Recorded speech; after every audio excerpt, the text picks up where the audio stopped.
Hello guys, आप सब कैसे हैं। आज लाए हैं नई कहानी, एक लड़की दो जान।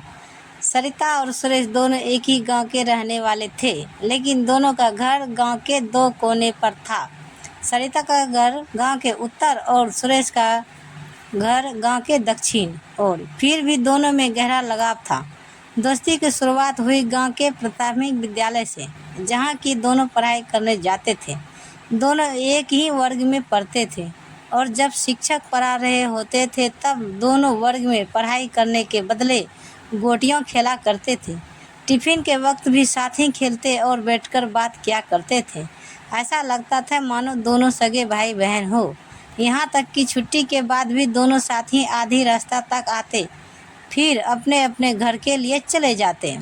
समय बीतने के साथ वक्त भी ढलता गया और अब दोनों किशोरावस्था की उम्र में आ चुके थे, परंतु गांव के माहौल में रहने के बावजूद भी उनमें कोई बदलाव नहीं आया, बल्कि इनका आकर्षण कम होने की जगह उम्र के साथ बढ़ता गया और इन्हें देखने से तो लगता ही नहीं था कि ये गांव में रह रहे हैं, क्योंकि जैसा शहर के बारे में कहा जाता है कि लड़के लड़कियों दोस्त होते हैं, साथ घूमने जाते हैं, ठीक वही दोस्ती यहाँ भी नज़र आ रही थी। यूँ कहा जा सकता है कि ये दोनों पश्चिमी सभ्यता को अपनाने लगे थे। इसी बीच सरिता के पिताजी भी स्वर्ग को चल बसे।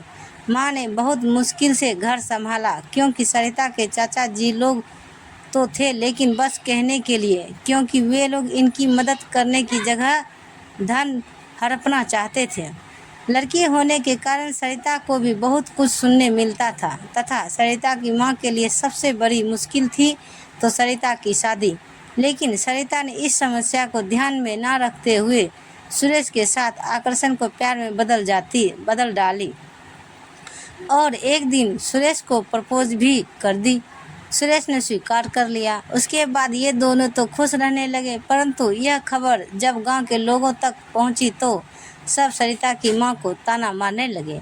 मां बेचारी बनी रही, कितना भी समझाता, परंतु सरिता के सर से प्यार का भूत उतरने का नाम ही नहीं ले रहा था। कुछ लोगों ने सलाह दिया कि सरिता बड़ी हो गई है, अच्छा होगा अगर इसकी शादी हो जाए तो।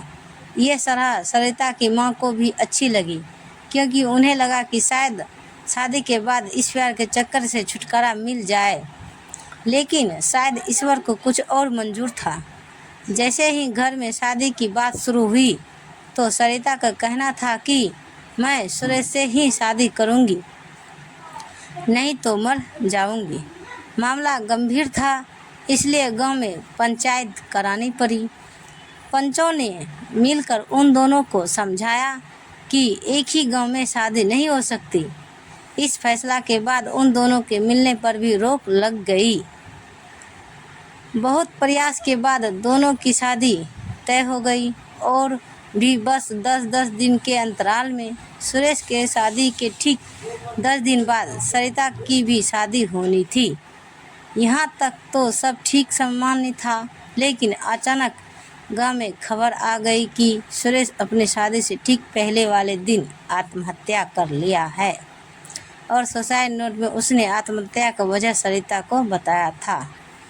इस घटना के बाद पूरा परिवार का माहौल बदल गया तथा खासकर उसका भाई रमेश अपने भाई के मौत के बाद बौखला गया था और अब वह पागल के जैसा व्यवहार करने लगा था। सरिता की शादी की सारी तैयारियां हो चुकी थी, बारात भी आ चुकी थी और अब द्वार पूजा होने वाली थी। पूजा के लिए लड़का को बैठाया गया और पूजा शुरू हुई। लड़का के पास उसका बड़ा भाई खड़ा था। अचानक लड़का झुकने लगा, मानो उसे नींद आ रही हो या उसका पैर लड़खड़ा गया हो। उसे सहारा देते हुए उसका बड़ा भाई उसे पकड़ा। तब तक यह क्या अनर्थ हो गया, उसके सीने से खून की धारा कैसे बहने लगी, ये देखते ही भगदड़ मच गई।